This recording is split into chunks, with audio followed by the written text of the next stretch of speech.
Scanning for audio.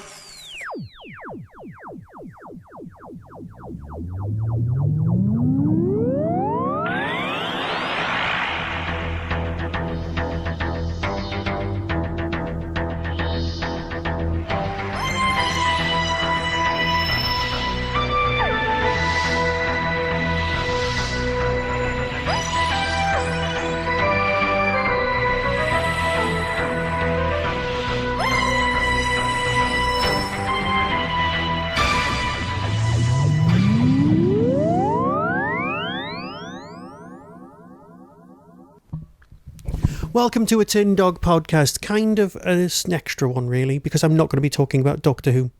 First off, I want to bring you all up to date with my leg. It's not very exciting, but you know, some people keep emailing me and asking me, and I just thought I'd tell you. It's healing very, very well. A little bit too well. In fact, my body's kicking off a bit of a fuss. I spent most of Easter with a left leg that looked a bit like a Christmas pudding. My body seems to be in rebellion against the metal implants which have been put inside, which are supposed to stay in there forever. The bone itself is healing particularly well. The surgeons are all very pleased, but my body appears to hate the metal implants. I'm on antibiotics in order to try and bring down the swelling. There may have to be another operation to remove all of the metalwork. Yes, setting me back even further. However, before Easter, I just need to bring you up to date with this one, something marvellous happened. I set myself a task in order to watch every episode of Doctor Who in reverse order, which I did start doing. And then I realised I was wasting my life. Not that watching Doctor Who is a waste of a life, but it is a waste of an opportunity. And so I set myself a new task. Before I was officially well, which I'd put down as the beginning of the Easter holidays, which of course I wasn't, I decided to finish my book, the one I've been writing. The one I've been writing off and on for a few years. The one I keep taking time off from in order to write stage plays and radio plays and the like. Well, just before Easter, I managed to type the words, "The End." Now, I know it's only a first draft, and there's a lot to do. I'm not under the delusions that everything's finished at all, but it is the end of the beginning. Geek Myths is definitely getting somewhere. At the moment, it's about 92,000 words, which gives it a nice book feel. Everything's in place. The story arcs all work, the character development's in full flow. Yes, there will be some tweaking and some serious corrections, but that's what you expect from a dyslexic. And so, one day the book will be available.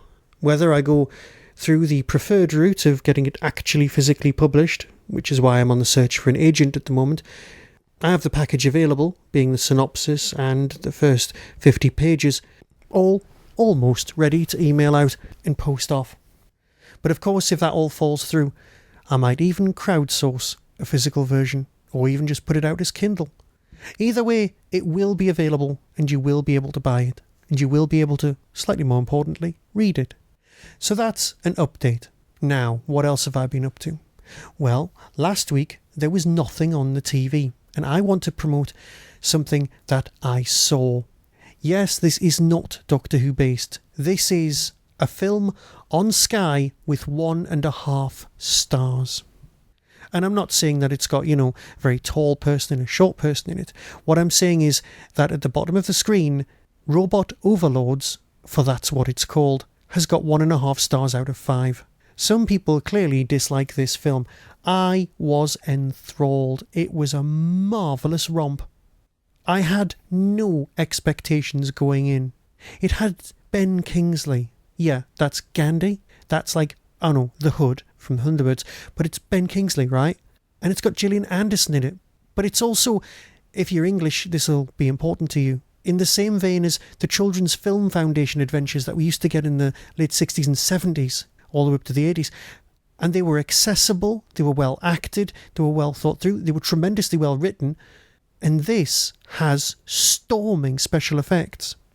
The reason that I bring it to your attention is for the fact that A, it didn't deserve 1.5 stars, B, it's a really good film, and C, I just liked it.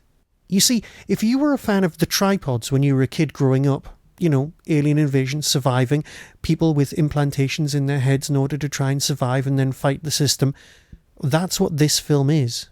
This film is basically the tripods with better robots, better alien invaders. It's got an ending akin to The Matrix, only good. So if you didn't like the ending of The Matrix and you wanted something a bit more accessible and point-making, this is it. It's also rural. It's, I believe, filmed in Ireland, but it's suburban science fiction, something that we just don't get anymore. The effects are, and I need to say this, almost flawless. They are exactly what's needed.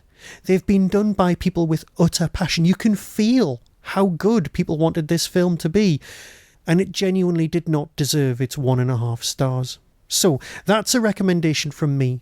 Robot Overlords. Seriously. It doesn't take itself half as seriously as it could, but it's a tremendously good film.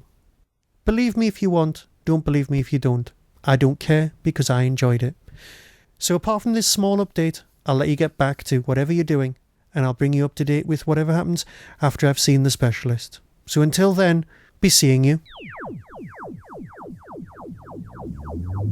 That was the Doctor Who Tin Dog Podcast, available on iTunes, YouTube, Twitter, RSS, Vimeo, and across the internet. Doctor Who and its associated properties are all copyright and trademark of the BBC.